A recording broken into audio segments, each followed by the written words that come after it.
All right, beauties and gents, welcome back. Rise of the Kings podcast, episode 12. We have a special guest with us today.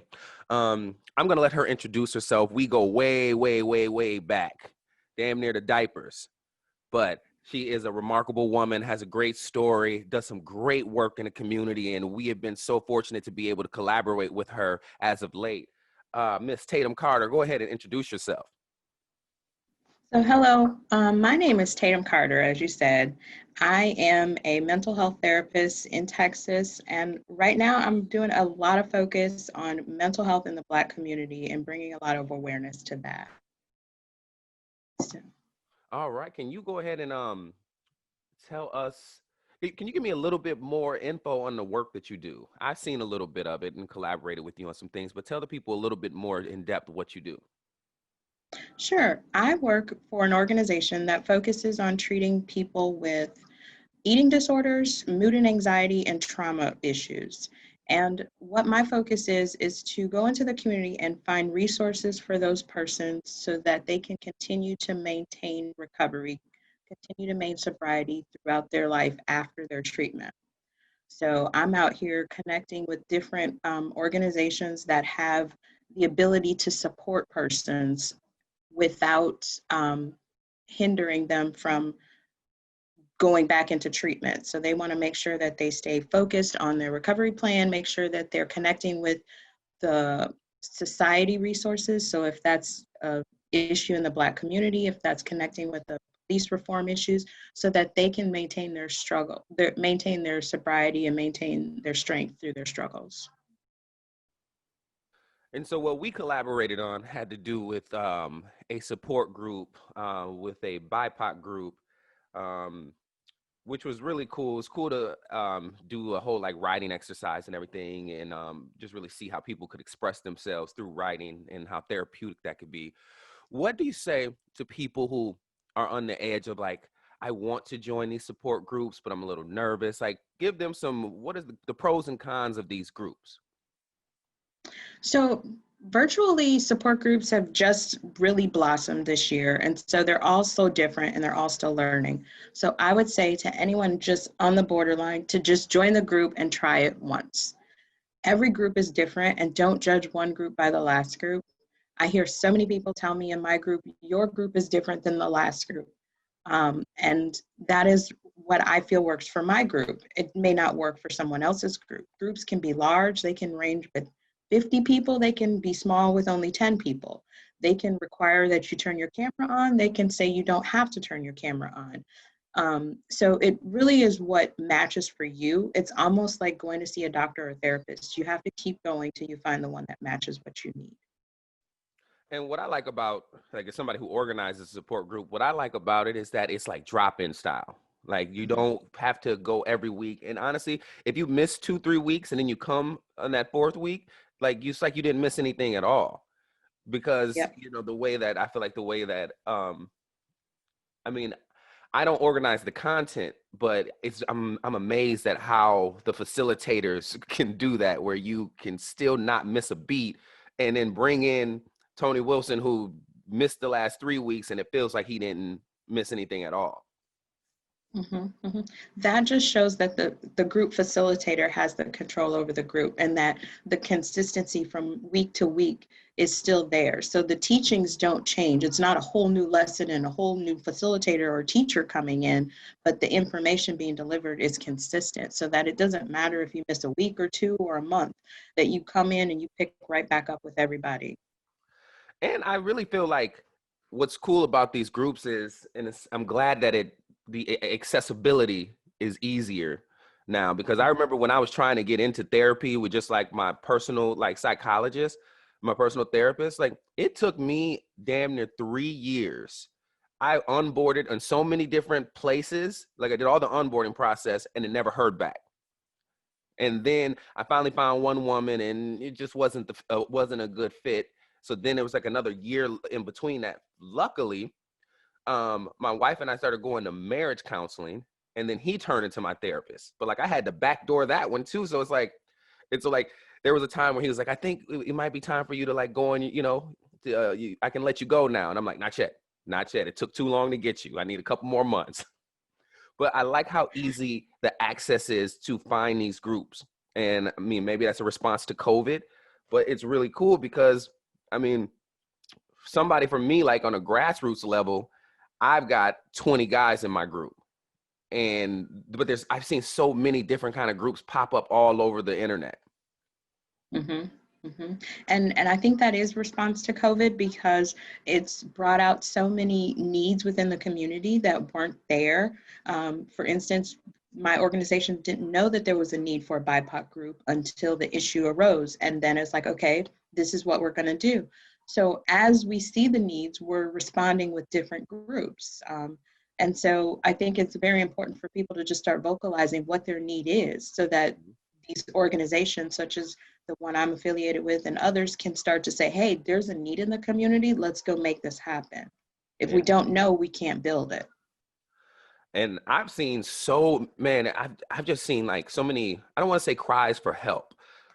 There's probably a better word you can help me find, but I've just seen people vocalize since COVID their needs. Like I've never seen so many people talk about their depression and anxiety. Like I used to be the only one and people look at me like I'm crazy because I'm like, no, man, I'm anxious as hell right now. I'm really depressed. Like, but then since COVID, it's like almost like we're on the same wavelength now. You're hearing so many more people say like, I'm having a real tough time today, even on social media, just like show me some love. Don't talk down to me.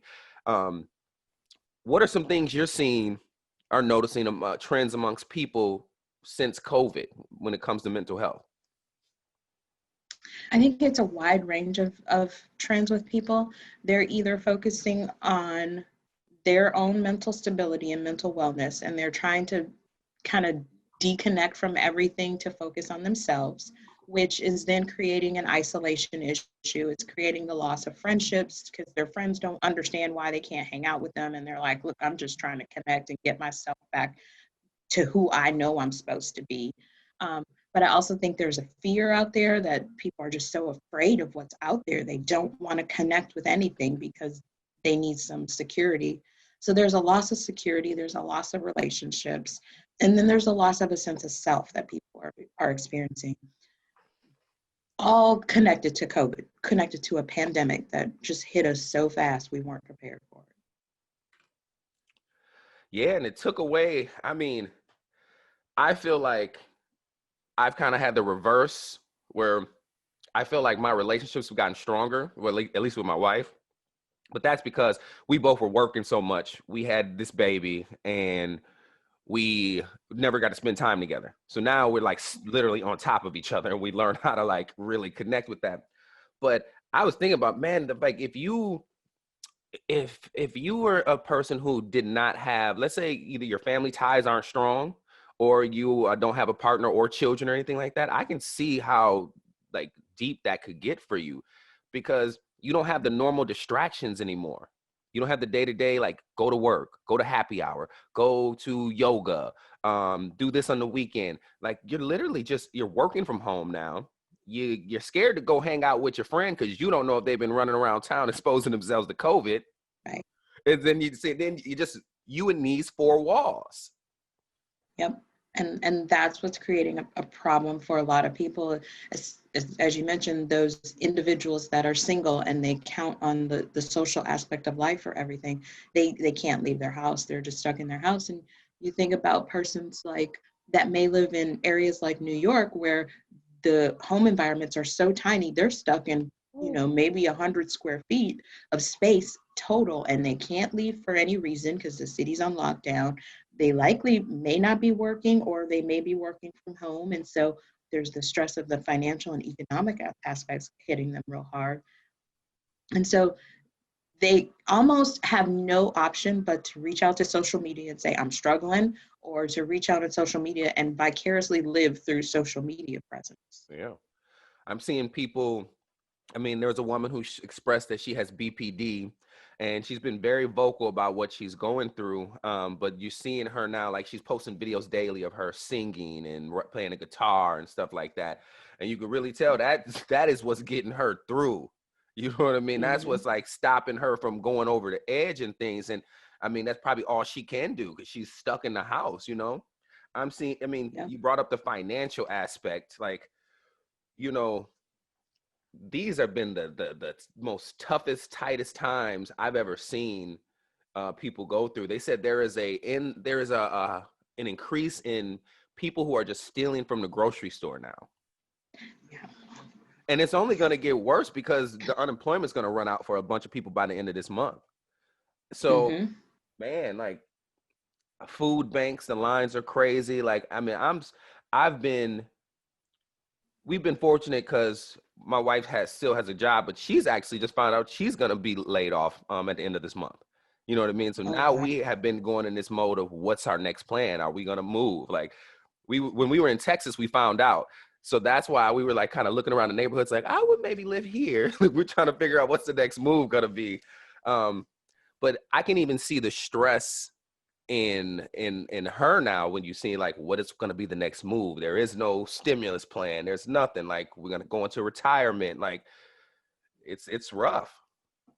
It's rough. And then you you take your trauma that you experienced from the pandemic, from losing your social life, losing all of that is a traumatic experience, and you take that and it transitions over into now how am I going to find a job, but you can't interview properly because you're so full of trauma and fear and everything, so then you can't get a job because your interview process is screwed up based on your internal trauma. Mm-hmm. And then it's just a vicious cycle that you're going through. And so it's like you have to kind of step in somewhere and say, you know what, I'm done, I'm going to stop this Yeah. one part of it, and just interrupting one part of that cycle is going to change the whole trajectory of everything. Yeah, because So it's it's almost almost like, like, sorry, I'm sorry, go ahead. oh, I was going to say, it's almost like when you get up to get ready for that interview and you say, you know what, I'm going to have a better attitude, I'm going to go into this with a different mindset, and I choose that. Then you go in and you have a great interview, and then you come home in a better mood, and then your home gets better, even if it's just for an hour, even if it's just for 30 minutes, and it changes the whole 24-hour span. And if you just need to do that every day. Yeah. Yeah, it's almost like the old Ghetto Boy song, like my mind's playing tricks on me, right? Like, and then it's Yeah. also like expectations. Like I learned through my journey with therapy, like I went down a rabbit hole one time because I was working from 6 a.m. to 5 p.m., right? And so I wasn't helping around at the house. I wasn't seeing my newborn baby. And so then I start telling myself in my head, oh, you're not shit. You're not good enough.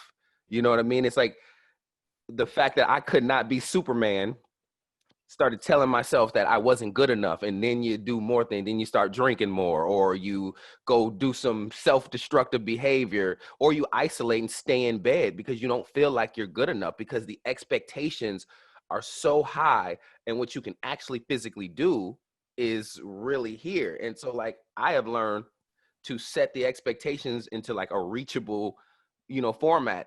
But having this time at home has allowed me to do that, but Mm-hmm. I can also see though, like if you're somebody who you said with the interview, your mental space is not in a healthy place right now. So you can't do this interview the right way. So now you're gonna think that you're worthless, or you're gonna start telling yourself these things, and then that spirals Yep. into more and more anxiety and depression. Yep. Yep. And we are existing in a society where we're trying to do the work of four people, each person. We weren't meant to work 12 hours a day, be a husband, be a father, and be a homekeeper. We weren't meant to do all that. And so we've placed this weight on our shoulders. We placed it there. No, society has placed it there, that this is what we're supposed to do. This is what we have to do. And we don't. All we have to do is what we choose to do. And it's important for us to choose Yeah. what is healthy for us. And that's where we get mixed up in what's healthy for us and what we're wanting to do.